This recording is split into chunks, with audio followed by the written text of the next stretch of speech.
제가 지난번에 계시록 1장의 7교회에 대한 문제를 서론적으로 다루었습니다. 오늘은 두 번째 시간입니다. 주님을 문 밖에 세워둔 불행한 교회, 주님을 문 밖에 세워둔 불행한 교회, 라오디게아 교회 편을 소개하려고 합니다. 주님을 문 밖에 세워두었다. 다시 말하면 주님을 영접하지 아니하는 교회라는 충격적인 사실을 알아야 합니다. 그들은 예수를 모르는 사람입니까? 예수를 믿지 아니하는 사람들이라서 문 밖에 세워뒀을까요? 아닙니다. 주님을 믿는다고 하는 분들이었는데 주님을 문 밖에 세워두었다는 20절의 말씀의 키워드를 잡고 오늘 말씀을 풀어가려고 합니다. 여러분, 하나님께서는 이스라엘을 세계 민족 가운데 가장 작은 민족을 신명기 7장 7절에서 선택하였다고 했습니다. 그들을 선택한 목적은 성경을 기록해서 모든 인류에게 전하기 위해서 그들을 본보기와 거울로 삼아서 그들의 행위를 따라서 우리 주님이 징계할 때는 징계하고 사랑할 때는 사랑하면서 성경의 모든 성경 창세기로부터 요한계시록까지 이 민족을 통해서 기록하여 오늘날 오는 인류에게 크리스찬들에게 일깨우고 있다는 사실을 아십니까? 이것은 지나간 때의 사실은 기록이죠. 여러분, 창세기, 요한계시록도 역시 바울을 세워졌던 교회 요한 사도를 통해서 반모섬에서 기록해서 무려 10년도 아닌 근 2000년이 가까운 세월에 가깝도록 그때 기록된 성경, 그렇지만은 이것이 오늘날 우리에게는 애언서입니다.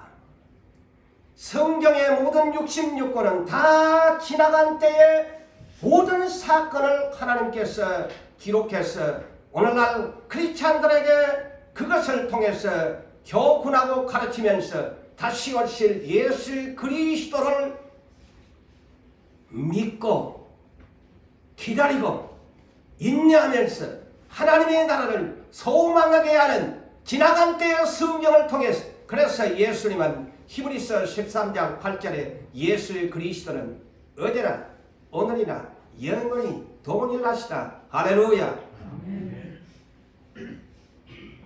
여러분,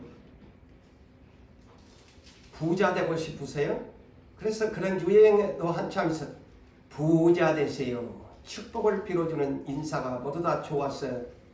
참 미소를 띠면서 좋아할 때도 있었습니다만은, 그렇지만은 이 자리에 사랑하는 하나님 나라의 성도 여러분들은 하나님 나라의 믿음의 부요자가 되시기를 주의 이름으로 축원합니다. 아멘. 하나님 나라의 믿음의 부요자가 되세요. 사람은 누구나 할 것 없이 부자 되기를 원합니다. 이왕이면 재물이나 돈을 많이 갖기를 원합니다. 가정에서도 교회에서도. 그런데 오늘 어찌 보면 우리 교회는 부자 되고 싶어 할 것입니다. 대형 교회가 되고 싶어 하고 많은 재물을 갖는 부자 교회를 원할 것입니다. 그렇지만은 우리는 예수님이 하신 이 말씀을 마음에 새기면서 그것을 나의 인생의 삶에 영어로 danger, 위험신호의 경고를 내 마음판에 새기면서 살았으면 좋겠습니다. danger, 위험. 마가복음 10장 23절에서 25절에 있는 말씀이죠. 주님이 제자들에게 이렇게 말씀하셨습니다. 부자가 하나님 나라에 들어가는 것이 심히 어렵다. 다시 언급을 합니다. 두 번. 얘들아, 하나님 나라의 부자가 하나님 나라에 들어가기가 얼마나 어려운지. 처음에는 심히 어렵대. 두 번째는 얼마나 어려운지. 낙타가 바늘 구멍으로 나가는 것이 차라리 쉽다. 부자가 하나님 나라에 들어가는 것보다도 차라리 낙타가 바늘구멍으로 들어가는 것이 쉬우리라. 그래서 제가 여러분들에게 영어로 danger, 크리스찬들에게 danger, 이 마음판에 danger를 붙이고 살아야 한다.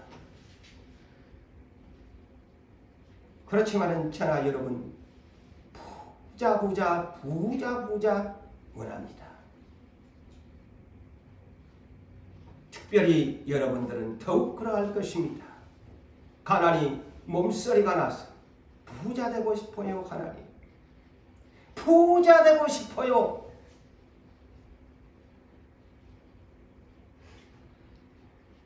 세상에서 가장 부자가 누구였느냐?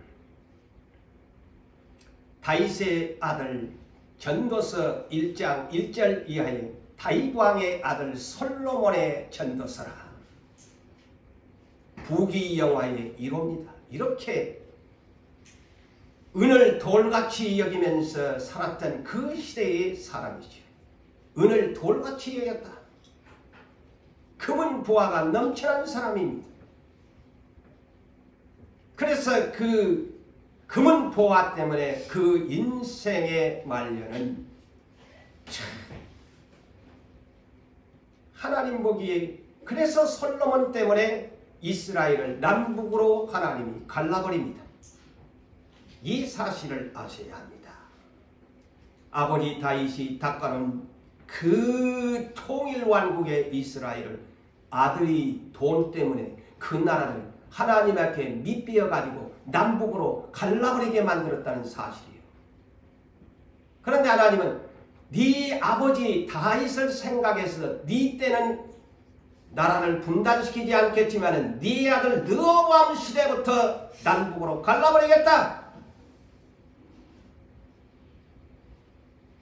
오늘 이 시간은 다 성경에 기록된, 제가 그랬지요. 모든 성경은 이스라엘을 번복이와 거굴로 기록해서 오늘날 시대에 예수를 기다리는 사람들에게 이것을 교훈으로 삼고, 책망받을 때는 책망으로 삼고, 권고받을 때는 권고를 받으면서 살아라. 솔로몬이가 그랬지요. 무려 전도서 1장 2절 이하에 5번을.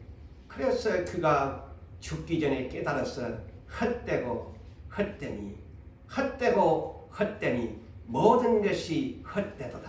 5번을 헛되다고 했습니다. 그래서 인생이 헤아려서 수고하여 얻은 것 끝없는 욕심이다. 오늘 하나를 얻으면 내일은 2개를 얻고자 하는 것이 인생이다. 그래서 어디에 비유했어요? 바다에 비유했어요. 솔로몬. 바다는 오늘 또 입을 쫙 벌리고서 온 육지에서 흘러나오는 강물을 수없이 마시면서도 배가 부르지 아니해서 날마다 바다는 입을 쫙 벌리고서 강물을 하염없이 받아들이고 있는데 솔로몬은 비유합니다. 맞죠? 끝없는 욕심이다. 그래서 바울 사도는 오늘날 우리에게 디모데전서 6장 10절 너무나 우리는 기가 따갑도록 들었던 말씀이죠. 돈을 사랑함이 재물을 사랑함이 일만가지의 악의 뿌리의 근원이 된다. 돈을 탐내는 재물을 탐내는 자들은 미혹을 받아서 이것 때문에 믿음에서 떠나서 자기를 찔러 죽는 행위가 된다고 경고 덴저 합니다.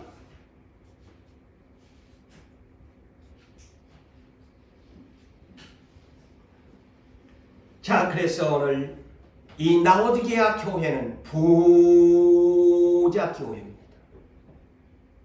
우리가 소망하는 부자 교회입니다.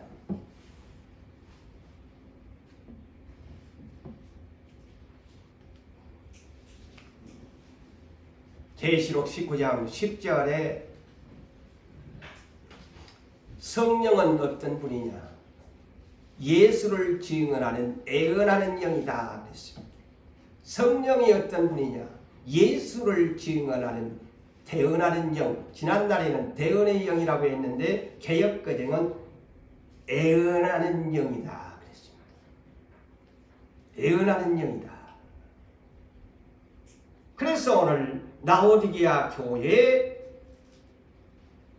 예수 그리스도의 이름으로 애언하시는 성령께서 편지를 보내신 것입니다. 누구에게? 라오디게아 교회 사자 목사님에게, 교육자에게 편지를 보냈어요. 너는 이 편지를 읽고서 예수 이름으로 너에게 보내느니 이것을 읽고 네 교회 빨리 이 문제를 가지고서 분석하고 해서 너희 교회를 바르게 건강한 교회로 만들어라 라고 보낸 편지입니다. 그래서 제가 아까도 선언적으로 지나간 때의 교회지 우리가 무슨 라오디게아 교회가 필요합니까? 이런 분들을 위해서 제가 모든 성경은 창세기로부터 계시록까지 다 지나간 때의 성경이다. 그렇게 생각하면 우리와 무슨 상관이냐? 이스라엘에 주어진 성경이다. 이렇게 해석할 수 있습니다. 그렇게 하면 큰 오해가 됩니다. 오늘날도 비록 우리는 부자교회는 아닙니다. 그렇지만 우리가 이런 것을 미리 이 애언서에서 우리에게 경고로 주어지는 이 비밀을 깨닫고 우리는 그러하지 말아야 할 것입니다.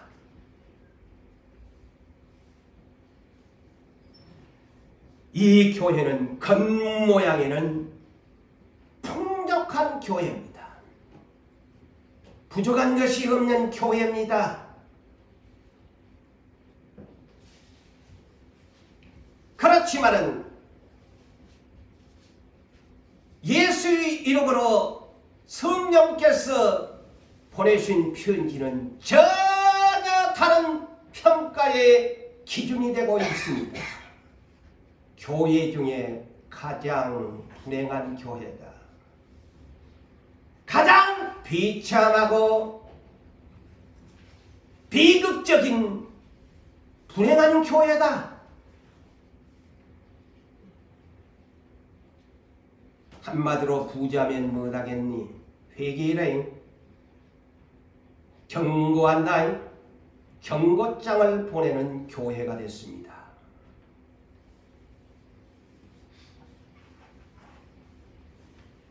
아까도 그랬죠. 우리는 부자가 부럽습니다. 저도 여러분들 부자가 부럽습니다. 아마 가난한 사람들은 한결같이 부자를 열망하고 살아갑니다. 이 자리에 계시는 사랑하는 성도 여러분들이요, 여러분 지금 내가 가난하기 때문에 나는 부자 되고 싶어요. 나는 정말 열망합니다.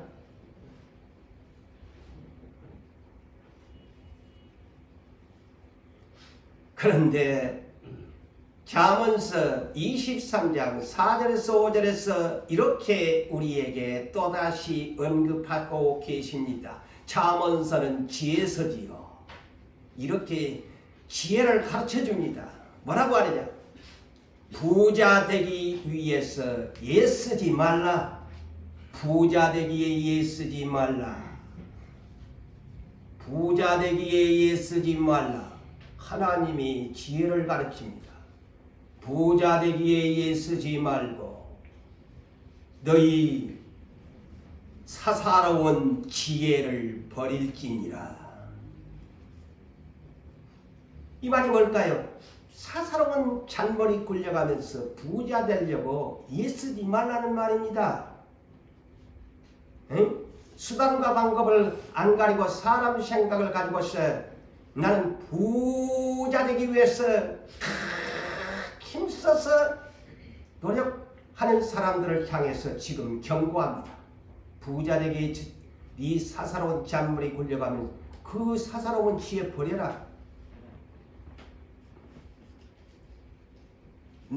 너가 어찌 헛된 것 허무한 것에 주목하느냐. 주목이 뭡니까? 바라봄입니다. 어찌하여 헛된 것에 주목하여 그것만 바라보느냐. 정령이 재물은 스스로 날개를 내어 하늘을 날아가는 독수리처럼 날아가 버리느니라. 아멘. 독수리처럼 날아가 버린대요. 스스로 날아가 버린대요. 이것을 더 쉽게 디모데전서 6장 7절에 이 말이 뭘까요? 너희가 빈손 들고 왔으며 빈손 들고 가게 돼 있다. 스스로 날아가 버립니다. 뼈 빠지게 그냥 돈 모으기 위해서 애써 보지만은 뭐 삶이 가난한 사람들은 어쩔 수 없겠지만 그렇게 해봐야 네가 가지고 가는 것도 아닌 게이고 독수리처럼 날아가 버린다. 교회의 머리 되시는 우리 주님이 7 눈을 가지셨습니다. 교회의 머리 되시는 예수님, 우리의 주 예수 그리스도 메시아, 그분은 7 눈을 가지셨어요.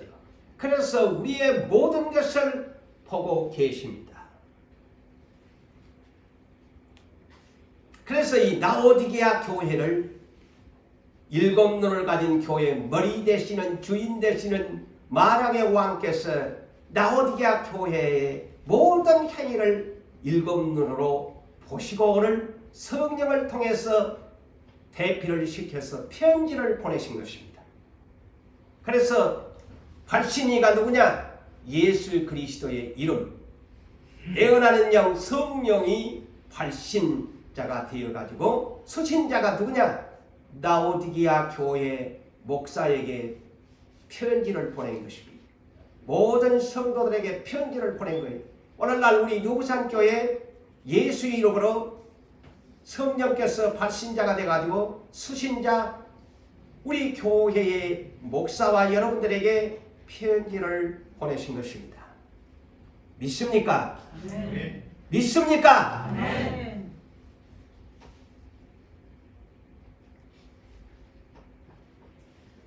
우리는 가난한데 지금 이것이 우리에게 필요.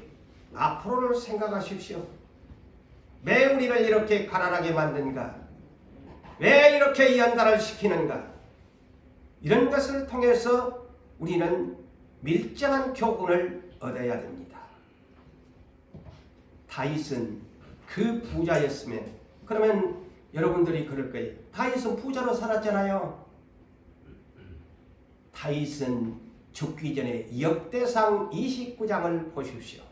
바늘구멍으로 부자는 들어가기 어렵다는데 하나님은 하실 수 있다고 주님이 말씀인 다윗은 죽기에 앞서서 솔로몬을 통해서 하나님의 성전 건축을 할 하나님의 명을 받고서 다윗이 위대한 것이 바로 이것입니다. 나중에 역대상 29장을 읽어보세요. 내가 주의 것을 주님 앞에 드릴 뿐이니이다. 아멘. 소유권 의식이 분명하고 투철한 다윗입니다. 그래서 위대한 다윗이에요. 주의 것이 오니 주의 것을 내 손으로 드리니이다 라고 한번 찾아보세요. 이렇게 겸손한 사람이 소유권이 확실한 부자입니다. 그런 분은 천국에 가죠. 그래서 성경을 오해하지. 부자는 천국에 못 간대. 그렇게 그러니까 성경을 또 그렇게 볼까 싶어서 내가 시간상 걸리지만 설명을 하잖아요.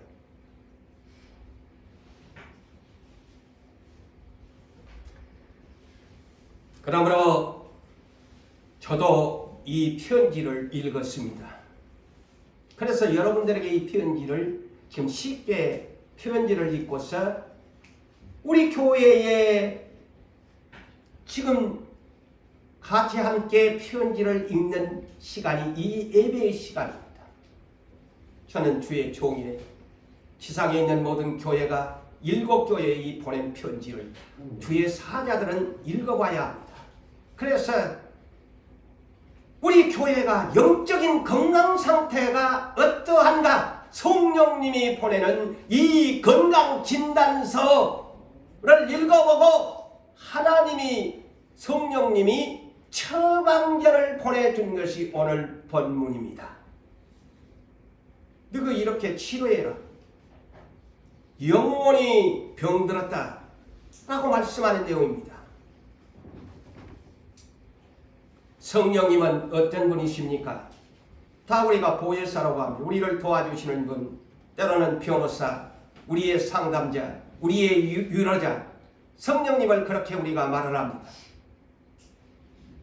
그래서 요한복음 16장 13절에서 15절에 예수께서 친히 성령님을 이렇게 소개하죠. 성령이 오시면 모든 진리 가운데로 인도하시고 모든 참된 길로 예수를 따라가도록 인도하시고 그 다음에 스스로 말씀하시 아니하고 오직 하나님께 듣는 것을 말하시고 너희에게 장래일을 알려주면서 예수의 것을 가지고 알리시고 예수의 영광을 나타내시는 영이라고 예수님이 친히 삼위 가운데 한 분인 하나님의 영, 그리스도의 영, 여호와의 영, 하나님의 영, 성령을 그렇게 소개합니다.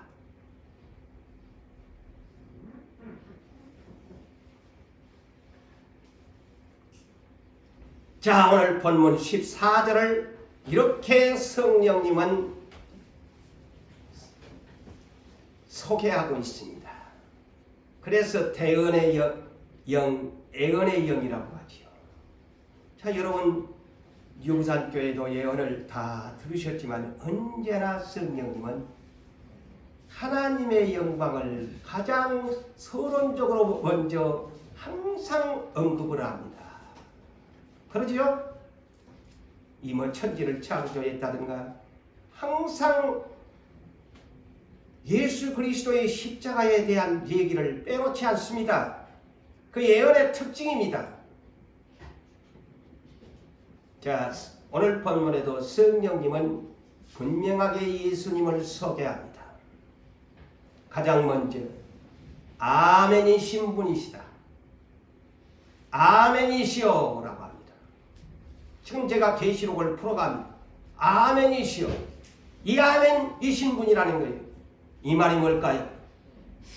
예수님은 언제나 아버지 하나님께 아멘이셨다. 이는 고린도후서 1장 18절에서 20절에 있는 말씀을 소개합니다. 너희 가운데 전파된 하나님의 아들 예수 그리스도는 예하고 아니라 함이 되지 아니하셨으니 예수에게 그에게는 예만 되었느니라. 하나님의 말씀은 얼마든지 그리스도 예수 안에서 이해가 되니 그런즉 예수로 말미암아 우리가 아멘하여 하나님께 영광을 돌리게 되느니라.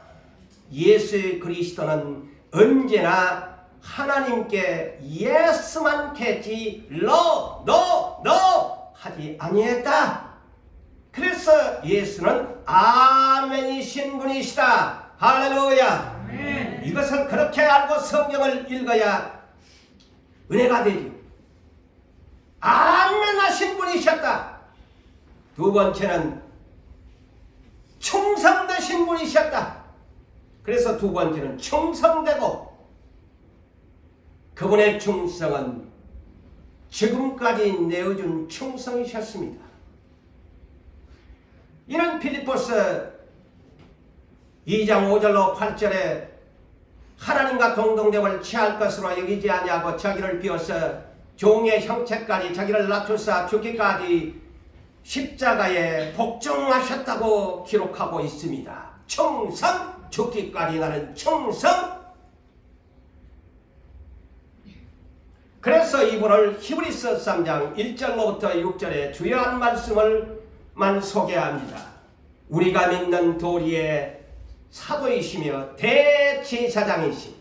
우리는 제사장들이에요. 그분은 대제사장이십니다. 그래서 우리는 왕같은 제사장이라고 하지 않아요. 그래서 예수는 하나님 아버지께 예배를 드리는데 가장 넘버원의 대제사장이고 우리는 이 자리에 있는 여러분들은 다 제사장들이에요. 그래서 대제사장이신 예수를 깊이 생각하라. 왜 예수를 깊이 생각해야 하느냐? 그는 자기를 세우신 하나님께 충성하시기를 신실하시기를 모세가 하나님의 온 집에 한 것과 같이 하셨으니 그리스도는 하나님의 집을 맡은 아들로서 모세가 하나님의 온 집의 종으로서 지난날에는 번역은 사환이었는데 개역개정은 종으로 번역을 시켰습니다.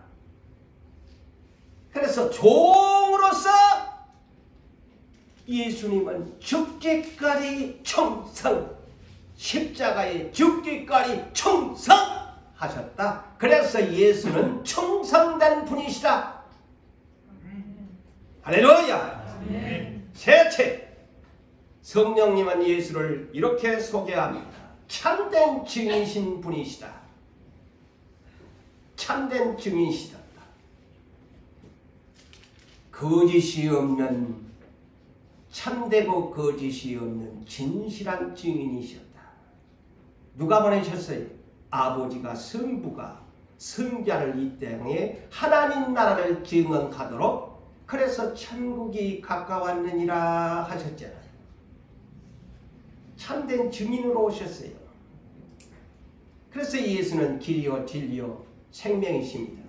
아버지를 위해서 아버지 뜻을 다 이루기까지 하나님의 나라를 위하여 예수는 참된 증인이셨다.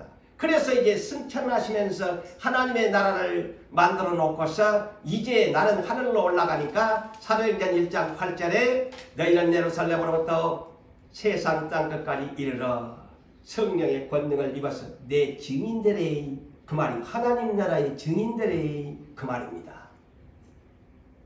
예수는 그렇게 죽기까지 거짓없이 참되게 증인을 하다가 가셨다. 육체로 오셔가지고. 그래서 너희도 그렇게 하나님 나라의 참된 증인이 되어라 본보기가 되어주셨다.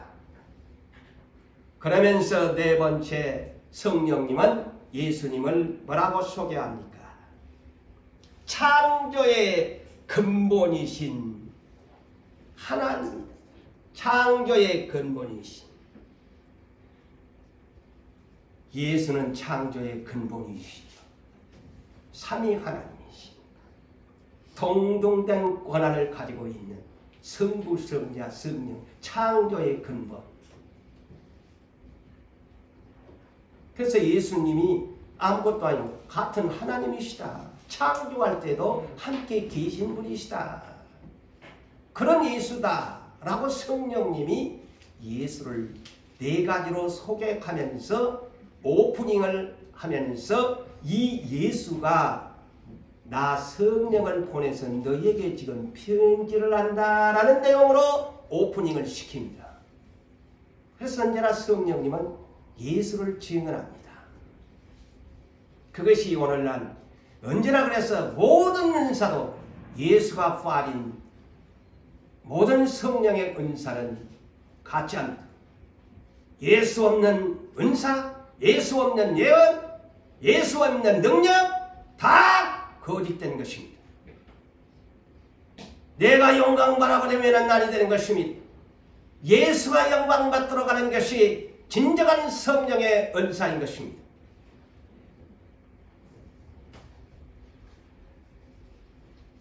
그래서 왜 예수가 창조의 근본이십니까?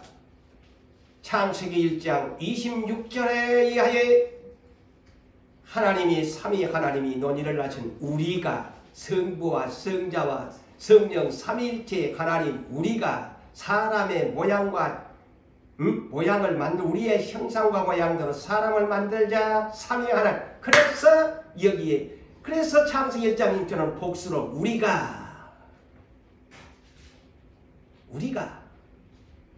그래서 창조의 근본이지. 그래서 여러분 성경을 알아야 됩니다. 그러시면서 15절과 16절에 보십시다. 내가 너의 행위를 아노니 라오디게아 교회의 행위를 아노니 우리 교회의 행위를 아노니 여러분이 그렇게 이해하시고 이 말씀을 들어주십시오. 예수는 7의 눈을 가지셨어요.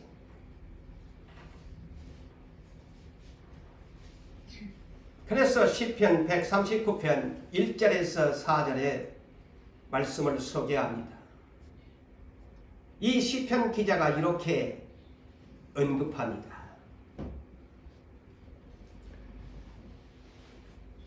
나를 살펴보셨으므로 나를 아시나이다. 나를 아시나이다. 나를 살펴보셨으므로 나를 아시나이다. 나의 앉고 일어섬을 아시고 나의 앉고 일어섬을 아신대요. 멀리 서서 나의 생각을 밝히 아시오며 멀리서도 내 생각을 밝히 아시오며 나의 모든 길을 아시오며 내가 눕는 것도 잠못 이루는 것도 아시오며 너의 모든 행위를 나의 모든 행위를 익히 아시오니 퍼펙트라는 말입니다. 익히 아시오니 내 혀의 말을 알지 못한 것이 하나도 없이 내 혀의 말을 아시나이다. 두렵습니다. 그런데 우리는 얼마나 저도 여러분들도 온종일 혀의 범죄가 제일 많지요. 그래서 예수님이 심판주로서 미리 덴저 했죠. 뭡니까? 마태복음 12장 36절 37절에 내가 심판날에 사람이 무슨 무익한 말을 할지라도 내가 그 사람의 말에 따라 너는 그 말대로 의롭다함을 받고 네 말대로 정죄함을 받으리라. 혀의 심판을 한다고 덴저 경고 하십니다. 광야교에서 혀 때문에 심판을 받아 40년 멸망당하지 아니합니까 여러분? 왜 예수님은 7눈일까요? 계시록 5장 6절에 세상에 오셨다가 일찍이 죽임을 당하신 분이 부활하여 하나님 우편 보좌에 계신데 그 보좌의 이름은 어린 양의 보좌라. 그 그 어린 양의 보좌에 성령이 일곱의 눈을 그 보좌 앞에 예수님이, 그래서 예수님의 눈은 일곱의 눈인데 일곱의 눈을 땅에 일곱의 눈 성령을 보내셨더라. 아멘. 그래 예수님의 일곱의 눈이 누구니? 어떤 분이시냐? 성령님이시다. 성령님이시다. 그래서 오늘날 성령님이 내 모든 것을 어떻게 익히게 할까? 내 눈에는 안 보이는데. 그래서 하나님의 백성들 안에는 성령을 이미 마음에 인을 도장을 따고 와서 여기다가 하나님 나라의 CCTV가 뭐냐? 성령님입니다. 하나님 나라의 블랙박스가 어디 있을까? 내 마음판의 블랙박스가 성령님이 되십니다. 그래서 내 일거수일투족 내 혀의 말까지도 하나도 빠짐없이 하나도 성령 그대로 놓치심이 없이 성령님이 다 알고 계시다는 것, 나와 함께 나를 따라다니기 때문에, 나를 인도하고 있기 때문에 내가 죄의 말을 하는지 선한 말을 하는지 악한 행동을 하는지 선한 행동을 하는지 나를 알고 계시다는 것입니다.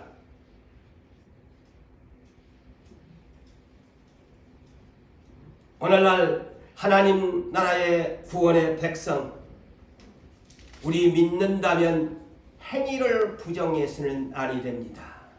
오늘날 그래서 쉽게 예수를 믿고자 하는 사람들은 로마서 10장 10절을 가져서 마음에 믿어 의에 이르고 입으로 시인하면 구원을 얻는다는 논리를 가지고서 행위를 부정할 때가 많습니다.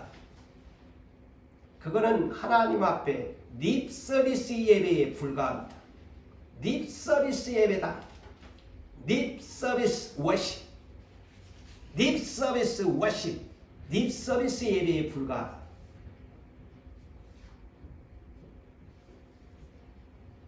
성경은 왜 66권을 주었을까요? 노마스만 구원받으러 주었으면 노마스만 필요하지. 그래서 또한 그곳에 더 아이가 있으면 뺄셈이 필요한 것이고, 나눗셈도 배워야 되고 곱셈도 배워야 되고 분수도 배워야 되고 모든 공식의 수학의 공식을 배워야 완전한 수학을 마스터하는 것입니다. 그래서 야고보서 2장 14절과 26절에서는 만일 사람이 믿노라 하고 예수를 믿노라 하고 행하지 아니하면 능히 자기를 구원하겠느냐? 영혼 없는 몸이 죽은 것 같이 행함이 없는 믿음은 죽은 것이래. 이렇게 말씀하고 있다는 것은 놓치시면 아니 됩니다. 그런데 오늘 본문에 제가 이 말하는 것은 내가 일곱 눈으로 너희 행위를 알고 있대 그러잖아요. 그래서 내가 이 말을 하는 겁니다.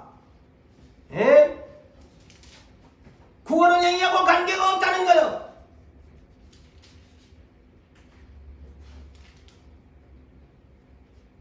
라오디게아 교회 어떤 행위를 성령님의 일곱 블랙박스 CCTV로 공개를 하고 있느냐? 열심이 없다. 너네 교회에 열심이 없다. 냉랭하다. 미지근하다. 차지도 아니하고 뜨겁지도 아니하고 내가 차든지 뜨겁든지 나는 너희가 하기를 원한대. 너가 이같이 미지근하여 뜨겁지도 하고 아니하고 차지도 아니하니 주께서 말씀합니다. 나의 입에서 너를 토하여 버리리라. 토하여 버리겠다는 겁니다. 자, 이것을 우리가 물로 비유한다면 막 간단하게 미지근한 물 맛도 없어. 그런데 오늘날 건강으로는 미지근한 물을 먹어야 더 건강하다네요. 너무 찬 거 먹으면 이장이 나쁘고 너무 뜨거운 거 먹으면 또 이장도 상하고 미지근하게 먹은 것이 건강에 좋대요. 의사들은 그렇게 말을 한대요. 그런데 여기에 이 말이 뭘까? 물론 여름날 미지근하면 맛없지요. 자, 그래서 제가 하나님의 성령이 저에게 주는 잠언서 25장 13절을 보니까 오라 그것이구나. 그거에 보니까 충성된 사자는, 충성된 종은 그를 보낸 이에게 마치 추수하는 날에 얼음냉수 같아서 능히 그 주인의 마음을 시원하게 하느니라. 아멘. 그 뜻입니다. 이 교회가 충성이 없어요. 열심이 없어요. 자, 이 말 잠언 25장 13절을 다른 말로 여기는 추수날의 여름철에 시원한 얼음냉수를 시원하다. 주인이 너무 시원하다. 충성을 잘하니까 동절기로 말할 것 같으면 야 추운데 딱 뜨거운 물 같아서 이 겨울철에 내 주인의 마음을 시원하게 네가 이 동절기에 주는구나. 똑같은 말입니다. 응? 똑같은 말입니다. 그래서 입에서 미지근히 야 여름날에 미지근한 물을 떠다주면 주인이 먹겠나 이 사람아? 뱉어버리지. 얼음냉수를 갖다 떠다줘야지. 겨울철 같으면 주인을 네가 섬기려면 뜨거운 차를 꺼내서 주면은 주인이요 very good very good. 내 마음이 시원하게 그냥 쫙 내려간다. 이거에 지금 비유하고 있습니다. 라오디게아 교회 너무나 무지합니다. 무감각합니다. 감각이 없어요. 오늘날 예수를 믿어도 너무나 감각이 없는 분들이 이 지상에 많습니다. 교회들마다 많습니다. 형식적으로 와서 도수장에 끌려가는 것처럼 교회에 와서 예배를 안 드릴 수도 없고 와서 앉았다가 자리만 채우다가 나는 예배드리고 주의를 지킨다고 하고 예배드렸다고 가는 냉랭한 사람들이 얼마나 많습니까? 도수장에 끌려가는 자처럼 억지로 와서 앉았다가 억지로 또한 목사가 말 하나 잘못하면 그거 트집 잡고 따라갑니다. 그런 사람이 하나님 나라의 구원을 받겠습니까?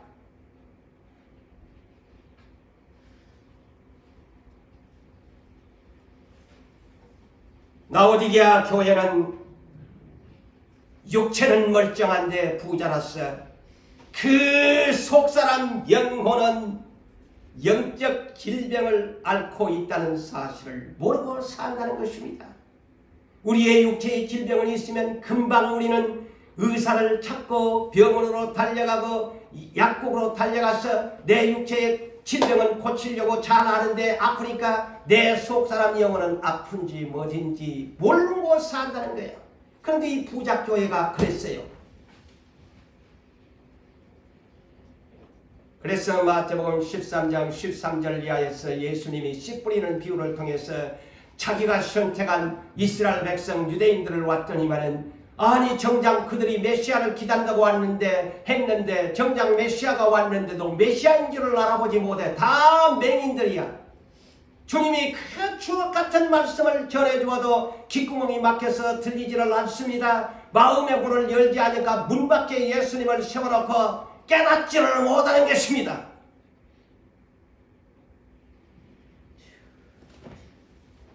(17절을) 볼까요? 그러면서 이 부작교회가 말하기를 나는 부자라 부요하여 나는 부족함이 없다. 그렇게 말을 한다는 거예요. 우리는 부작교회다. 부족한 것이 없다. 나는 부자다. I am rich. I am rich. I am rich. 나는 부자다.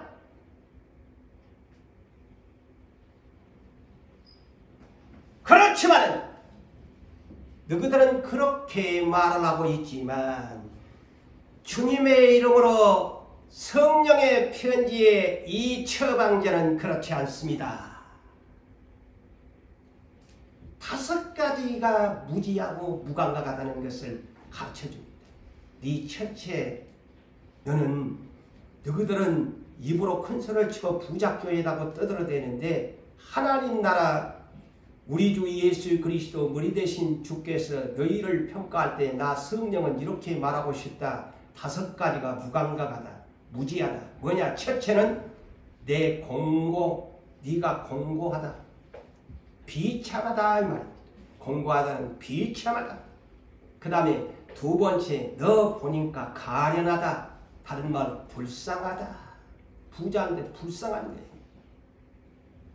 3번째 네 부자대 근데 하나님 나라의 가장 가난한 교회다. 충격적입니다. 근데 오늘날 참 애모적으로 우리는 믿음의 부요한 교회가 됩시다. 아멘. 아멘. 아멘. 부자가 부자교회가 아니에요. 이 성경을 보면. 착각하지 마세요. 4번째 너그 육신의 부자라서 눈 잘 보이고 눈 약사다가 너그 바르고 살지. 그런데 너그 하나님 나라 보는 눈은 예수님 보는 눈은 맹인이 돼. 눈 멀었다. 5번째 너그 부자교회제 호화로운 명품 뭐 걸치고 다니면서 너그 자랑하지. 그런데 하나님 나라에 너그는 자격이 없다. 빨가벗고 있대. 왜 그건 모르노?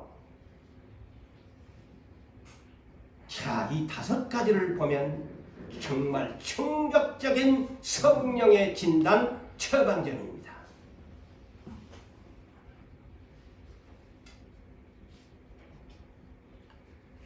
그러면서 그 처방전이 뭐냐? 3가지를 사서 건강한 영혼이 되라고 합니다. 이제 처방전을 보니까 뭐냐? 성령의 처방전이 뭐냐? 3가지를 사서 네 영혼 좀 건강하게 해래. 네 영혼들 다 지금 병들었다. 눈은 맹인이고 옷은 걸쳤는데 빨가벗고 앉았고 이런 세상에 이런 충격적인 것이 있어요. 오늘날 교회가 정말 이런 것을 교육을 많이 시켜야 돼요. 자꾸 기복신앙 그냥 육신이 예수 믿으면 건강합니다. 아멘! 이라고. 예수 믿으면 복 받습니다. 무슨 복? 물질의 복. 이거 되면 치료하고.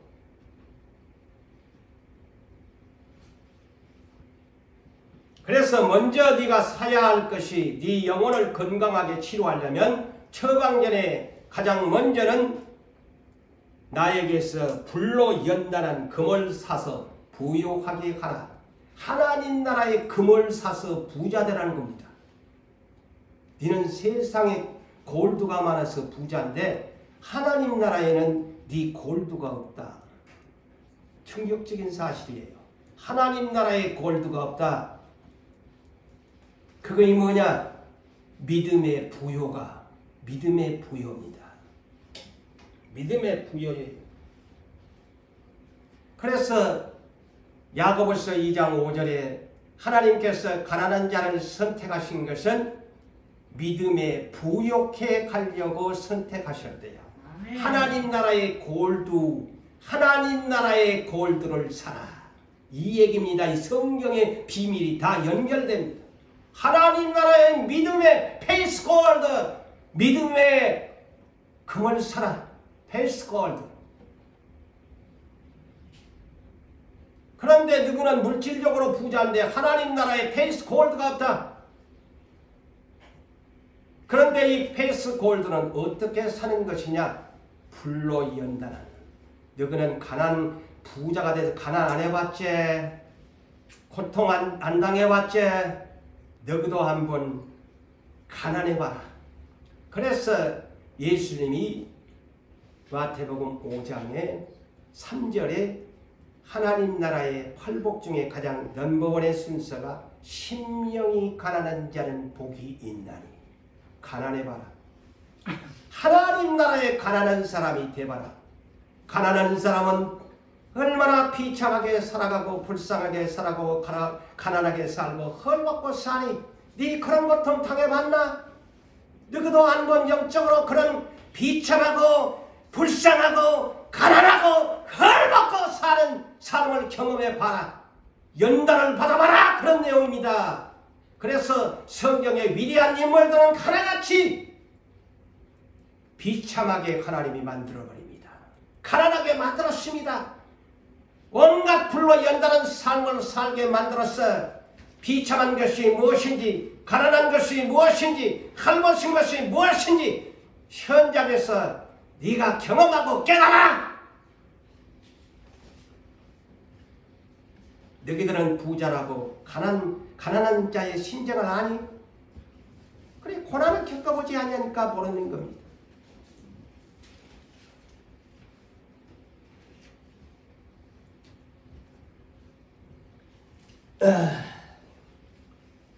그래서 욥기에도 23장, 욥기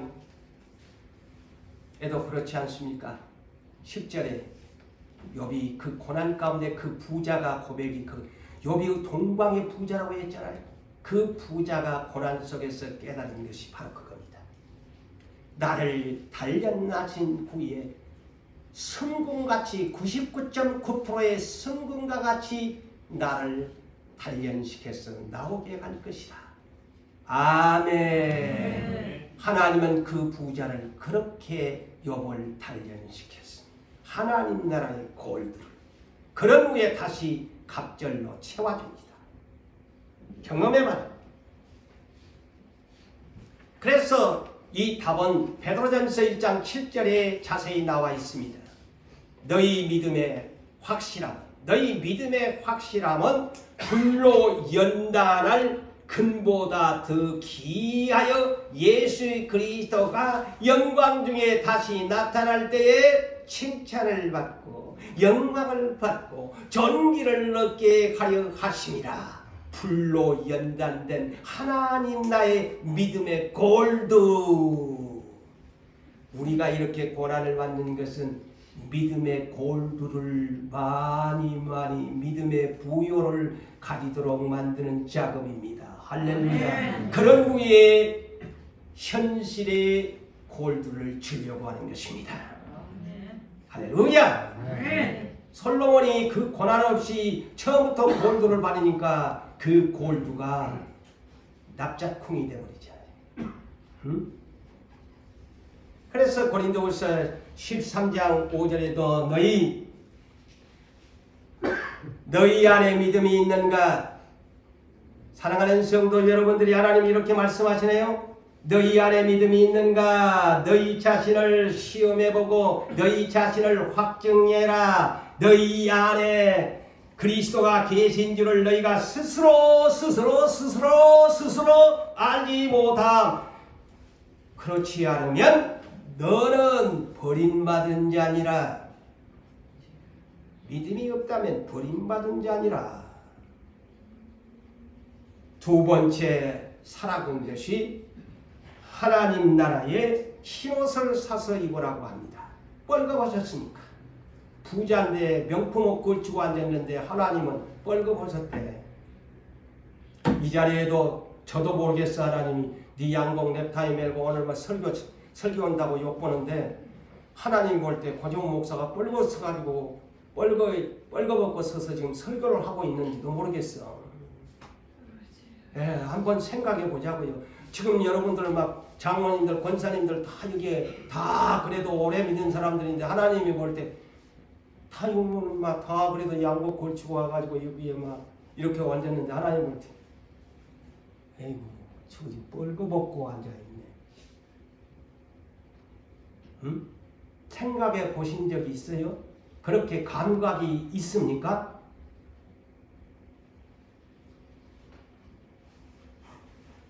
내게서 그랬어. 예수에게서 흰옷을 사서 입어서 너의 부끄러움의 수치를 없애라고 합니다.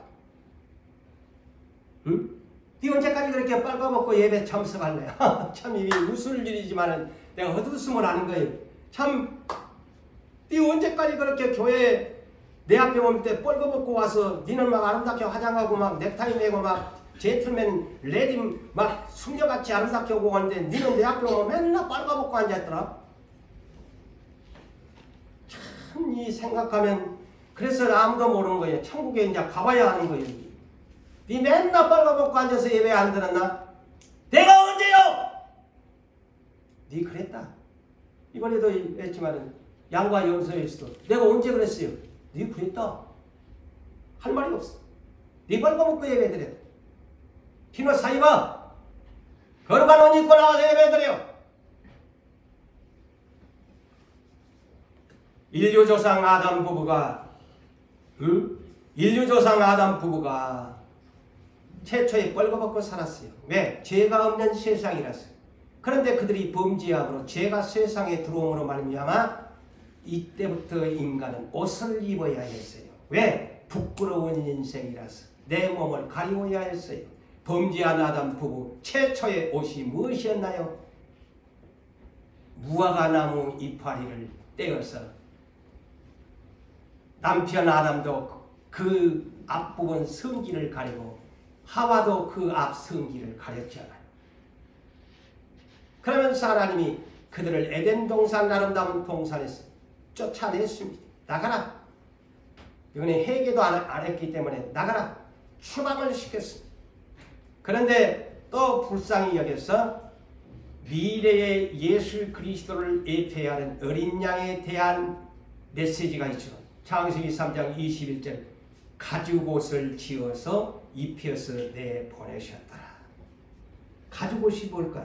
거의 장차 오실 어린 양의 가죽의 옷, 희생의 옷을 말합니다.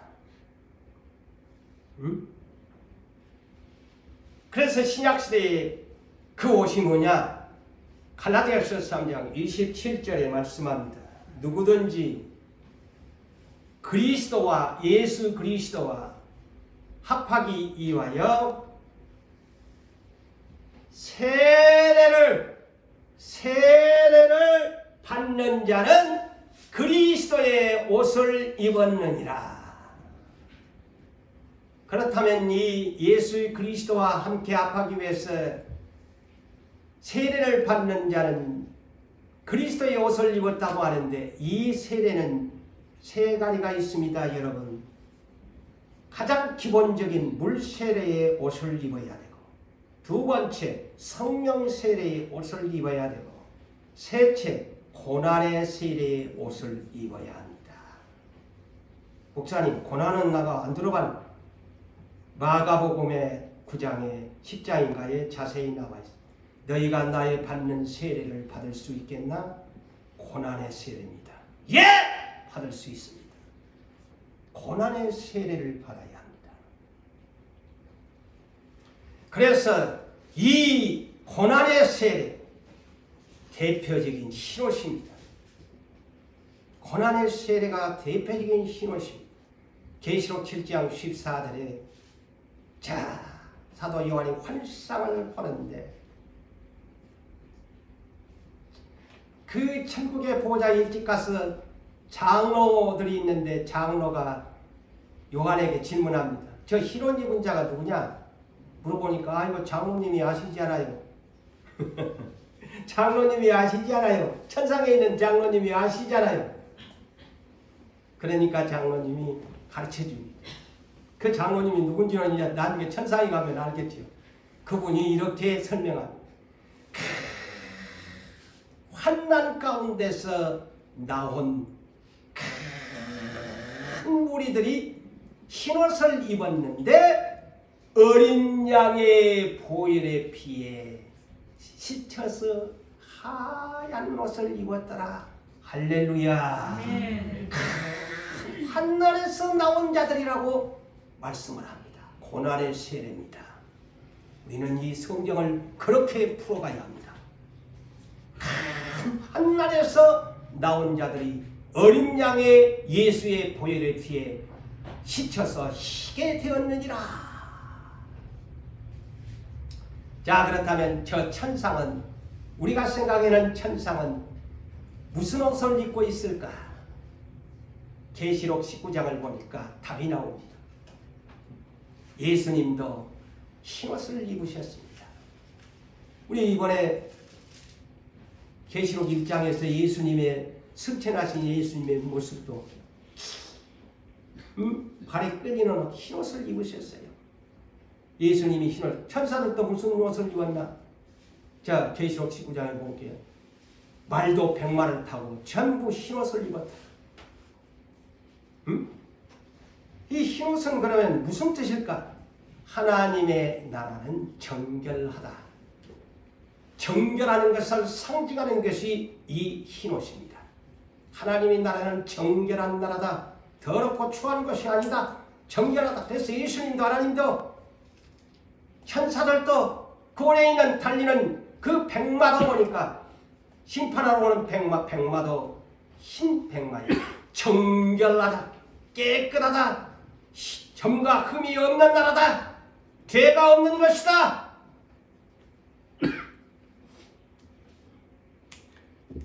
그러면서 이 계시록 19장 7절과 9절에 이제 신부 단장을 하는 바로 얘기가 이 얘기입니다. 자, 예수 그리스도 어린 양의 아래를 단장하고 준비시킨다. 그게 나오잖아요. 응? 신부를 단장하는데 그 아내가 준비되었으므로 흰옷을 입도록 허락했다 그럽니다. 내가 입는 것이 아니고 주님이 신랑이 입도록 허락하신다. 저 흰옷 입혀줘라. 왜? 부활해야 되니까. 천상에 가야 되니까. 그런데 그 옷의 모습이 빛나고 깨끗한 하얀 흰 세마포의 옷인데 이 옷이 뭐냐? 바로 이겁니다. 이는 성도들의 오르는 행실의 옷이다. 그래서 행실을 오늘 본문에도 내가 너희 행위 안 돼 그러잖아요. 행실의 옷이라고 그랬습니다, 여러분. 그래서 이 어린 양의 혼인잔치에 청함을 받는 자는 복이 있다. 예수 신랑의 아내로 너 흰옷 입어. 너 흰옷 입어. 자격이 있어. 내 아내야.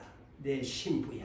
할렐루야. 이렇게 하신데 그래서 나 밟을 때 나의 예름 나 밟을 때 나의 예름 불러줘야지. 흰옷 입고 부활하여 천국에 가지. 흰옷 없으면 뻘거벗은 채로 마귀의 밥이 되고 맙니다. 겁나는 때가 옵니다. 세 번째, 하나님 나라의 안약을 사서 눈을 떠라.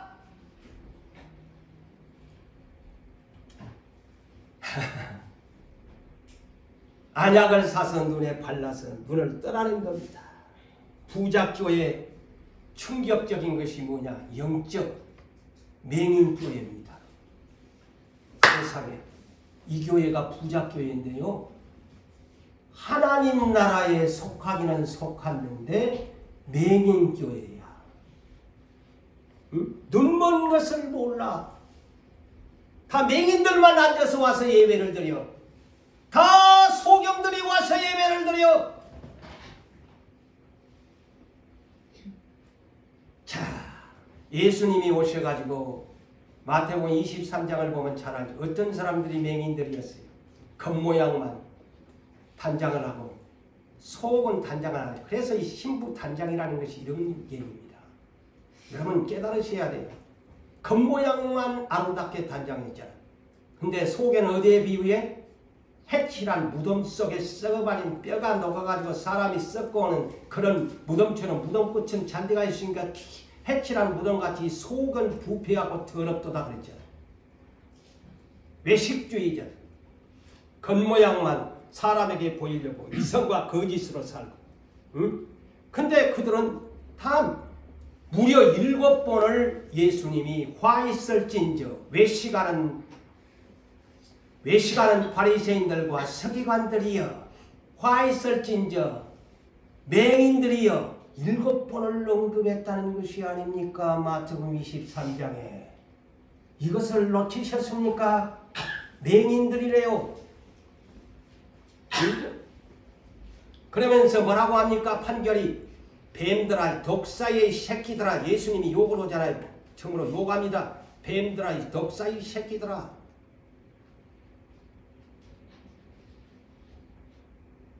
자, 여기에 안약이 뭘까요? 제가 드디어 깨달았어요. 이 안약의 비밀이. 안약을 사서 눈에 발라 떠라. 제가 지난날에 이것은 안약을 잘못 아마 전해졌을 거예요. 제가 이제 때가 되니까 이것이 안약이 뭔지를 알았어요. 이 안약이 뭐냐? 주의 이름으로 기도하는 성령의 안약입니다. 네. 왜 성령이 안약이냐? 누가복음 11장 13절에 구하는 자에게 성령을 주시지 않겠느냐. 성령은 어떤 분이죠? 일곱의 눈이야. 일곱의 영이야. 계시록 4장 5절에 일곱의 등불이야. 그러니 성령을 내가 충만히 받으면 눈이 열려집니다. 할렐루야. 내가 이 비밀을 알았죠. 그래서 기도하지 아니하면, 그래서 기도하라는 거예요. 안약을 살아라는 것은 성령 안에서 기도를 부지런히 해라. 그리하면 네 영안이 열려져 가지고, 그래서 요한복음 3장 3절에서 5절에 물과 성령으로 거듭나면 하나님을 본다. 아멘. 답이네. 하나님을 본다. 너그 부자다고 미치겠다. 기도도 안 하고. 그러니 너그 다 맹인들이야. 맹인들이야. 성령이 그냥 예수만 부를 뿐이지. 뭐 아쉬운 것이 있어야 예수님한테 구할 것이 있어야지. 그러니 성령이 소멸이 돼가지고 눈이 전부 하나님 나라를 못 봐. 맹인들이야. 응? 그래서 마지막 끝까지 하나님은 사랑하죠. 예수님도 제자들을 끝까지 사랑했습니다. 가룟 유다까지 끝까지 사랑했어요. 그래서 19절에 나는 사랑의 하나님이다. 그래서 근데 너희 교회는 칭찬할 것이 없다. 나는 너희에게 두 가지, 책망하고 징계한다. 사랑하기 때문에 내가 너희 라오디게아 교회, 냉랭한 교회, 맹인된 교회, 뻘거벗고 앉은 교회, 가난하지도 불쌍한 너희 교회, 내가 아직도 사랑한다. 그래서 너희를 책망하고 징계한다.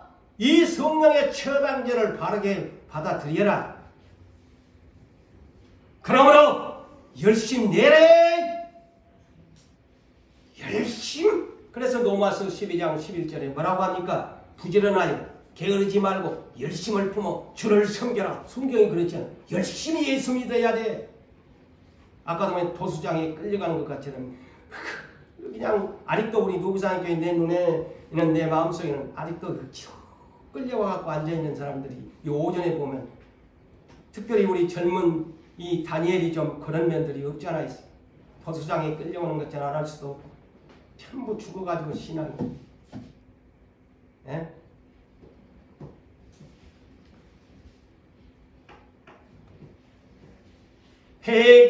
회개하라 그러죠. 여러분 회개를 잘 합시다. 립 서비스는 하나의 기본적인 것입니다.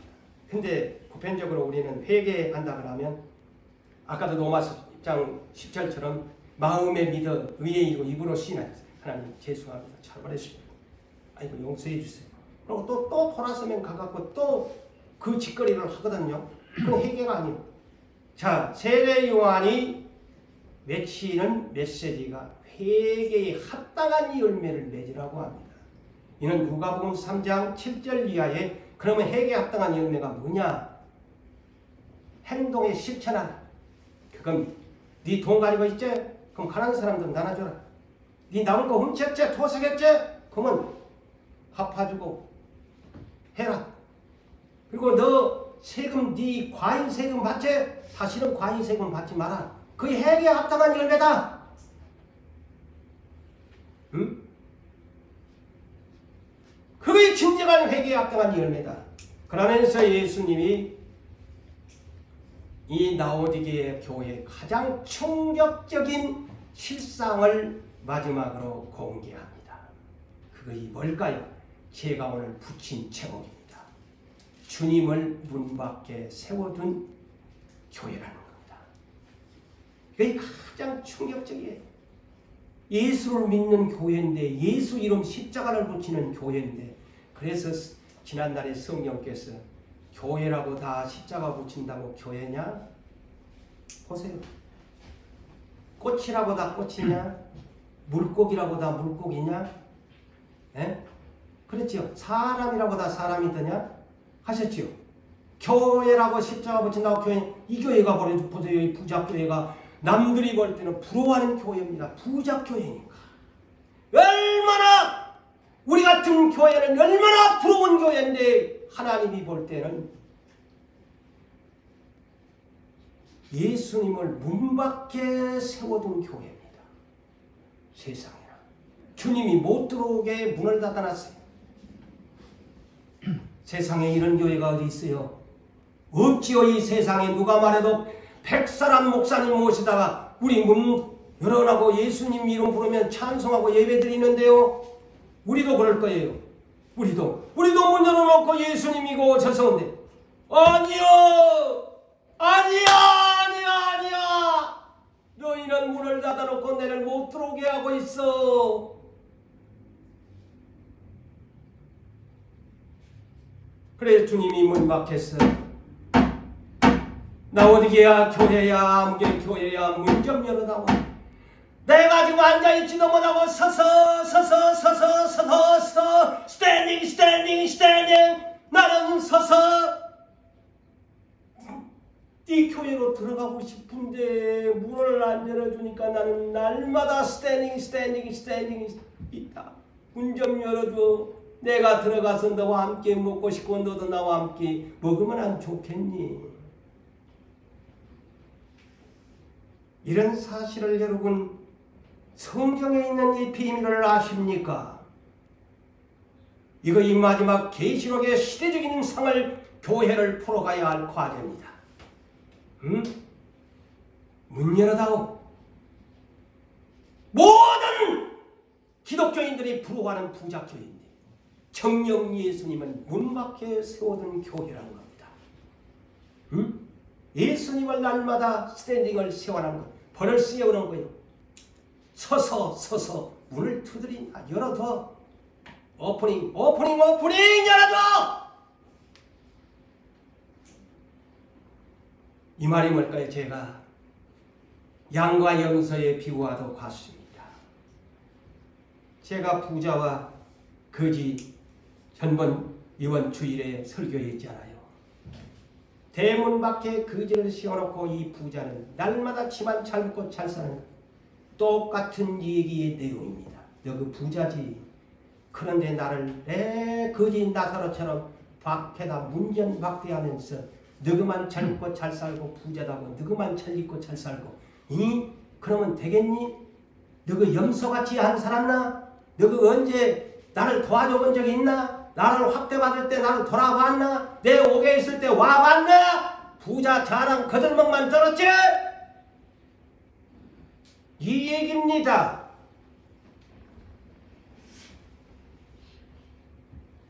결론을 짓습니다.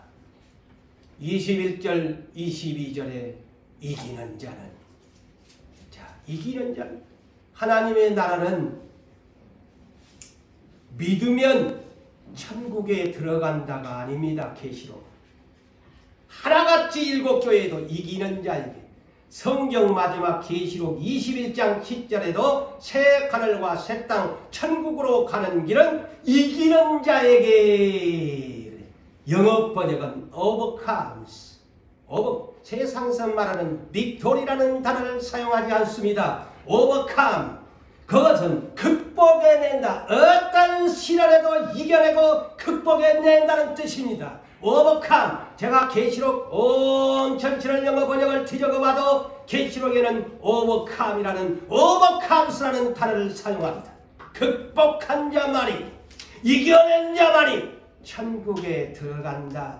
귀 있는 자는 성령이 교회들에게 하시는 말씀을 들을지어다.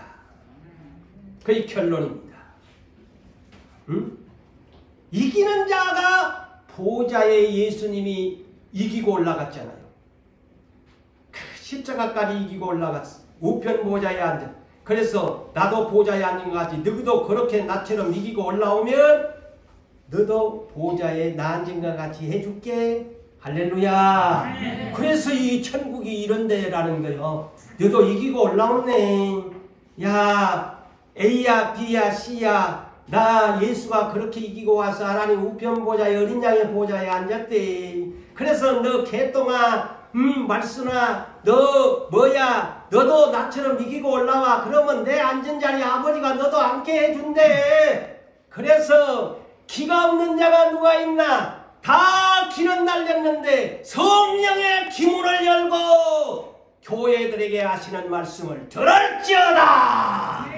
예수 이름으로 축복합니다. 할렐루야.